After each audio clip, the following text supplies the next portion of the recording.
Pour vous qui êtes à la recherche des idées à développer en Afrique ou entre l'Afrique et sa diaspora, est-ce que vous connaissez le business de colis GP? Si ce n'est pas le cas, je vous invite vraiment à suivre cette vidéo parce que ce sera une mini formation dans laquelle je vais vous expliquer exactement comment ça fonctionne le groupage aérien de colis ou de marchandises et surtout combien vous pouvez gagner.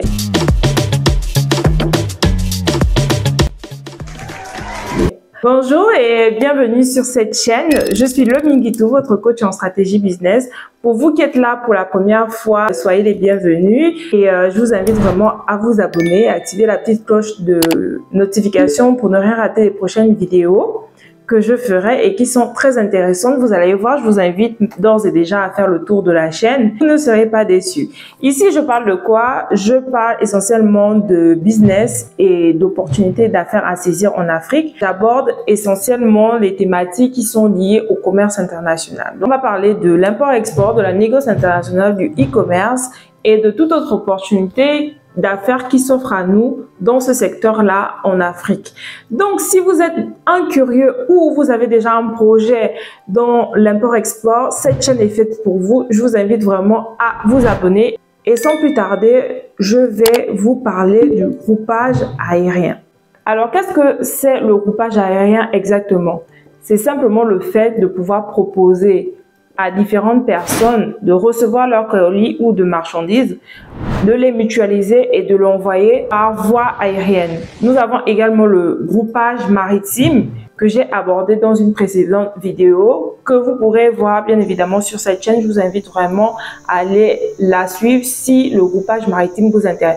Mais ce qui nous concerne aujourd'hui, c'est le groupage aérien. Donc, dans le groupage aérien, ce que vous devez retenir, c'est que vous avez deux moyens de le faire. Alors, restez vraiment bien concentrés et surtout, je vous invite à rester jusqu'à la fin parce que je vais vous expliquer la différence entre les deux méthodes et surtout, dans cette vidéo, je vais vous faire une étude de cas pratique pour vous montrer comment vous pouvez monétiser l'envoi de colis vers le pays si vous êtes dans un pays de la diaspora, par exemple. Alors, la première méthode, n'est plus moins que le système de colis GP, qui est utilisé par pas mal d'agences de fret qui sont spécialisées dans l'envoi de colis au pays. Comment ils s'y prennent? C'est simple. Ils réservent un billet d'avion au niveau d'une compagnie et ils prennent des bagages supplémentaires pour les envoyer au pays. Comment ils font pour avoir de l'argent? C'est simple. Ils font une tarification à l'unité, c'est-à-dire que par exemple, ils vont vous faire le kilo à 10 euros, à 12 euros, à 15 euros selon les destinations. Ces voyageurs ou ces voyageuses qui transportent les colis de particuliers lors de leur déplacement sont appelés colis de GP au Sénégal par exemple. C'est un service qui est très demandé, qui est très courant. Je suis bien curieuse de savoir un petit peu comment on les appelle dans votre pays. Donc, n'hésitez pas à me dire en commentaire. La deuxième méthode, c'est ce que j'appelle la méthode la plus professionnelle. C'est celle qui consiste à booker directement au service cargo des compagnies aériennes. C'est-à-dire que, par exemple, vous allez demander une cotation pour l'envoi de 100 kilos de marchandises par voie aérienne et la compagnie aérienne va vous proposer un tarif au kilo. Par exemple, si on fait du Paris ou Ouagadougou, la compagnie aérienne peut vous vendre le kilo à 6 euros, 7 euros et vous refacturez à vos clients à 10 euros, 12 euros, 15 euros, etc. Alors, pour ne pas que la vidéo soit longue, je vais la faire en deux parties. Dans cette vidéo, on va aborder l'aspect colis GP. C'est-à-dire la première méthode que je vous ai expliquée. Ce sont des personnes qui voyagent et qui profitent de leur voyage pour transporter des colis dans leur valise. Et comme j'aime être pragmatique et faire du concret, on va faire une estimation ensemble pour voir un petit peu combien ces personnes-là, ces colis GP, peuvent prétendre avoir par exemple au mois. Ça vous permettra de pouvoir voir un petit peu la rentabilité de ce business et pourquoi pas vous lancer. J'espère que jusqu'à présent c'est clair et que vous avez bien compris. Si c'est le cas, n'hésitez pas à me dire en commentaire parce que c'est pas un monologue. je suis derrière la caméra, mais je m'adresse à des personnes et ce serait bien si vous pouvez me répondre ou bien même me donner des encouragements si vous trouvez que le contenu est intéressant. Au passage, n'oubliez surtout pas de partager aussi. Alors, je vais reprendre un format que j'aime bien utiliser dans mes vidéos parce que je pense que c'est beaucoup plus concret de parler avec les chiffres. Et je voulais par la même occasion vous préciser que en réalité, le business des colis est avantageux dès lors que nous avons des tarifs préférentiels au niveau des compagnies aériennes. Historiquement, beaucoup se sont lancés dans ce business-là parce qu'ils étaient agents de certaines compagnies aériennes et bénéficiaient de tarifs préférentiels. Donc, ils avaient cette possibilité, cette facilité de voyager et en même temps, on profitait pour transporter des colis qui ne les appartenaient pas contre rémunération. Donc, ici, je vous ai fait une estimation. J'insiste bien sur estimation parce que ne venez pas me dire en inbox que oui, mais les calculs ne sont pas exacts. Je précise que tout dépend des destinations, des périodes, du tarif de billet d'avion et bien sûr des tarifs de bagages supplémentaires qui sont effectués par chaque compagnie aérienne. Dans tous les cas, imaginons que nous voulons nous lancer en tant que colis GP et que nous voulons faire la ligne Paris-Abidjan. Ok, donc on va regarder les billets d'avion et on va trouver un billet à 900 €. Vous savez comme moi, si vous avez l'habitude de voyager, que depuis le Covid, beaucoup de compagnies ne proposent plus de bagages en soute. Pour beaucoup, elles proposent un bagage et ensuite vous prenez des bagages supplémentaires. Ce qui réduit encore plus la rentabilité de ce business. Mais bon, il y a toujours moyen de pouvoir avoir de l'argent via ce business et je vais vous montrer en image la preuve. Donc, on a un prix de billet à 900 € et à ce prix-là, le bagage qui est inclus, c'est un bagage de 23 kg. Si on vend notre kilo à 12 € aux clients pour transporter leurs marchandises, ça nous fait un total de 276 € pour le bagage en soute. Donc, en vendant à l'unité à 12 €, on a 276 € pour le bagage en soute qui est déjà inclus dans les 900 €. Suivez bien, parce que je sais que parmi vous, il y a certains qui ne sont pas très bons en calcul. Mais j'ai vraiment fait pour simplifier au maximum. Donc, un bagage ne serait donc pas suffisant pour pouvoir rentabiliser les 900 €. Parce que si on se lance, c'est pour avoir un bénéfice. Et avant, par exemple, quand il y avait 2 bagages inclus, ça vous permettait déjà de pouvoir rembourser parce que ça devait faire 276 x 2 aller et 276 € x 2 retour. Donc, vous voyez que vous rentrez déjà dans vos frais. Donc, nécessairement, vous êtes obligé de prendre des bagages supplémentaires. Ok, donc un bagage supplémentaire, par exemple, si on le dit, est à 60 €. Donc, pour chaque 23 kg que vous achetez, ça vous revient à 60 €. Et on considère que pour ce voyage-là, on veut prendre 4 bagages supplémentaires.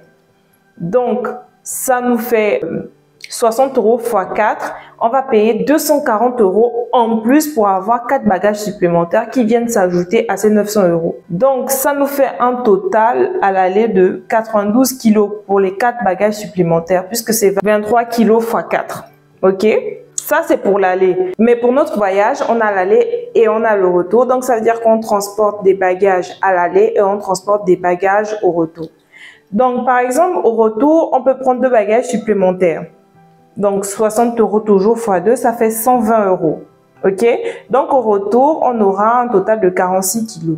Je précise que je ne compte pas le bagage de cabine parce que je me dis que pour quelqu'un qui voyage, il aura quand même ses affaires personnelles. Donc, ses affaires, il peut le mettre dans le bagage qui monte en cabine et par contre, le bagage en soute est pour transporter les colis de ses clients. Donc, ça nous fait donc le coût de revient de notre billet puisqu'on prend des bagages supplémentaires. Il ne faut pas tenir juste compte du prix du billet, mais il faut tenir compte des prix des bagages supplémentaires. Donc, on a dit 900 € le billet, plus 240 € supplémentaires à l'aller et plus 120 € supplémentaires au retour. Ça nous fait 1260 €. Ça veut dire que pour notre trajet, on va dépenser 1260 €. Vous voyez que pour 1260 € dépensés, il faut vraiment les rentabiliser. Et comme je vous disais, ceux qui sont agents, qui ont des prix agents dans les compagnies aériennes peuvent facilement développer ce business-là parce que au lieu de payer 900 € pour le billet, ils vont peut-être payer 600 € ou bien 500 €. Voilà. Mais toujours est-il que là, on va faire des estimations de manière classique, comme si moi, demain, j'aimerais me lancer en colis GP sans pour autant avoir de tarifs préférentiels. Donc, au final, on va facturer 12 € le kilo à chacune des personnes qui va nous amener des chaussures, des vêtements, des parfums et tout que l'on va mettre dans une valise de 23 kilos. Donc, on a les 23 kilos qui sont déjà compris dans le prix du billet et on a les 92 kilos de bagages supplémentaires qu'on va prendre. Ça nous fait un total, si on multiplie par 12 € le prix unitaire, de 1380 €. Donc, à l'aller, on a 1380 € et au retour, on avait dit qu'on prenait 2 bagages supplémentaires, ce qui fait 46 kilos plus les 23 kilos qui sont aussi compris dans le prix du billet au retour. Ça nous fait un total de 69 kilos. Et considérant qu'au retour d'Abidjan, on fait le kilo plutôt à 10 €, ça nous fait un total de 690 €. On fait la sommation, ça nous fait 1380 plus 690, soit un total de 2070 €. Et donc, quel serait notre bénéfice? C'est simple, c'est la différence entre le total facturé au client et le coût de revient. Donc, ça fait 2070 moins 1260, ça nous fait un bénéfice de 810 €. Et sur le mois, si on fait un voyage par semaine, on peut prétendre à 3240 € de bénéfice. C'est pas mal, hein? On voyage, on part à Abidjan, profiter une semaine, on revient, on fait des allers-retours et on peut prétendre à 3240 €. Ce tarif, bien évidemment, est modulable, c'est-à-dire que là, on a pris un exemple sur 12 € le kilo à l'aller et 10 € le kilo au retour. Mais ça, c'est pour une destination bien précise, étant donné un prix de billet à 900 €. Mais si, par exemple, vous prenez une destination comme Paris-Kinshasa, le prix du billet d'avion sera beaucoup plus cher. Et donc, bien évidemment, au niveau du kilo, on n'aura pas du 12 €, on aura peut-être du 15, du 18, du 20 € le kilo pour pouvoir rentabiliser le voyage. En tout cas, c'est le même principe. Maintenant, c'est à vous d'adapter en fonction des destinations et en fonction de combien vous voulez gagner. Si vous voulez gagner plus, c'est simple, vous prenez plus de bagages supplémentaires, mais attention, ce ne sont pas toutes les compagnies aériennes qui acceptent un nombre indéfini de bagages supplémentaires. Donc, à un moment donné, vous serez limité, je pense. Il y a un autre facteur également à prendre en compte, c'est la douane. Parce que imaginez, vous partez, vous arrivez à l'aéroport d'Abidjan et vous avez 5 gros bagages. Il se peut que vous soyez sujet à payer des frais de douane parce qu'ils vont estimer que c'est plus des effets personnels et que vous devez payer l'entrée des marchandises sur le territoire. Généralement, ce sont des commerçants aussi qui envoient des colis. Donc, quand ils vont voir des appareils neufs, quand ils vont voir des vêtements neufs, des chaussures neuves dans les cartons, ils vont comprendre le petit manège et puis ils vont se dire, bah non, vous payez les frais de douane. Donc, dans votre tarif, prévoyez quand même un peu d'argent pour payer la douane à destination. Maintenant, moi, ce que j'ai vu, c'est vraiment par expérience, c'est des gens qui ont des contacts au niveau de la douane au pays et quand leurs marchandises arrivent à destination, ils glissent quelque chose juste pour contenter les douaniers et après ils passent avec 10, 15 valises quoi. Mais bon, c'est pas très éthique et puis moi je peux pas vous encourager à ça. C'est pour ça, si vous vous lancez, prévoyez quand même un peu d'argent de côté dans vos prévisions pour pouvoir payer les frais de douane. Et la douane, vous pouvez être contrôlé autant à l'aller qu'au retour. Donc, ce n'est vraiment pas négligeable. Il se peut donc que sur les 3240 € annoncés, vous pourriez payer 1000 € ou beaucoup plus pour les frais de douane si jamais vous êtes contrôlé. En résumé, si vous voulez vous lancer dans ce business de colis GP, faites bien vos calculs pour savoir si c'est viable et si bien évidemment vous pourrez rentabiliser vos allers-retours que vous faites. Ce business est très bien pour les personnes qui ont déjà l'habitude de voyager et qui peut-être souhaiteraient rentabiliser leur billet d'avion en prenant les colis passagers. Maintenant, autant un business a ses désavantages en matière de rentabilité, mais ce business aussi présente un gros risque. C'est-à-dire que vous allez prendre des colis de vos clients, des personnes qui souhaitent envoyer leurs marchandises, mais vous ne savez pas exactement ce qu'il y a à l'intérieur. Vous pouvez faire preuve de prudence en vérifiant, mais quelqu'un peut dissimuler de la drogue dans des chaussures, dans des cartons, même dans les batteries de téléphone. Et imaginez, vous partez à l'aéroport et vous êtes sujet à un contrôle, c'est toute votre vie qui vole en éclats. Donc, ce business est très bien, c'est très lucratif, vous voyagez, vous profitez et vous payez vos billets d'avion avec un supplément de bénéfices au-dessus. Mais attention, si vous voulez vous lancer dedans, soyez vraiment méticuleux dans le contrôle des colis que vous recevez et surtout travaillez avec des personnes de confiance. Parce que en cas de pépin, ça retombe sur vous parce que c'est considéré être vos bagages. Donc ça, c'était pour ce qui est du groupage aérien avec vraiment le voyage des particuliers, ce qu'on peut aussi appeler le co-bagage. Maintenant, la deuxième méthode, c'est la méthode la plus conventionnelle, la plus professionnelle. Si vous voulez vraiment vous lancer dans ce business-là de manière pérenne et viable sur le long terme, c'est de passer par la voie cargo. Donc dans la prochaine vidéo, je me propose de vous expliquer le processus d'envoi par cargo aérien. C'est-à-dire que là, plutôt que d'acheter un billet d'avion classiquement, vous allez faire une demande de cotation auprès de la compagnie aérienne pour qu'elle vous donne une tarification au kilo. C'est un tout autre process qui ne concerne pas ce que je vous ai expliqué aujourd'hui.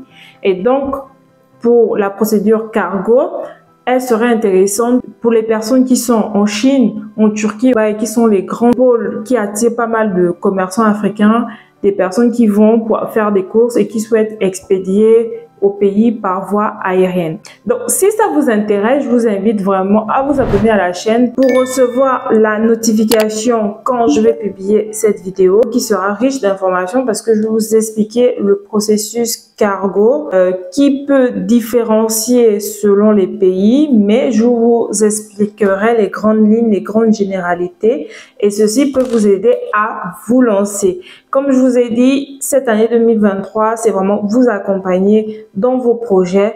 Pour vous qui vous posez des questions, répondre à ces questions, vous former, vous conseiller, de manière à ce que nous puissions écrire ensemble nos success stories. J'espère que la vidéo d'aujourd'hui vous a plu concernant le colis GP. Et puis, si jamais vous souhaitez vous lancer, je vous invite à bien étudier la viabilité de ce business-là, sa rentabilité et surtout à prendre des risques qui sont mesurés. C'est très important. Moi, personnellement, je connais des GP qui le font depuis des années. Ça se passe très bien pour eux. Donc, il n'y a pas de raison. Il suffit juste d'être prudent et normalement, vous pouvez bien gagner votre vie avec ce business-là. Je connais des GP qui font Paris-Dakar, des GP qui font Casablanca-Dakar, Casablanca-Abidjan, qui font Paris, Bamako, etc. En tout cas, ça se fait. Maintenant, c'est à vous d'aller sur le terrain, de tester et de voir si ce business vous convient ou pas du tout. J'en profite également pour faire une annonce de fin.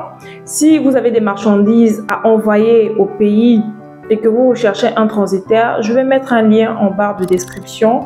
Cliquez dessus et remplissez le formulaire en nous disant quelle est la marchandise que vous voulez envoyer et son poids et ses dimensions. Et je pourrai transmettre votre demande à mon réseau de transitaires qui sont fiables, que j'ai sélectionné pour leur sérieux et leur fiabilité. Et ils pourront vous revenir avec un devis précis et vous pourrez faire votre choix. Merci d'avoir suivi cette vidéo. Si elle vous a plu, n'oubliez pas de partager, de liker et aussi de me dire en commentaire ce que vous en avez pensé. Ça me fait plaisir toujours de lire vos commentaires. Et je vous dis à très bientôt pour une prochaine vidéo.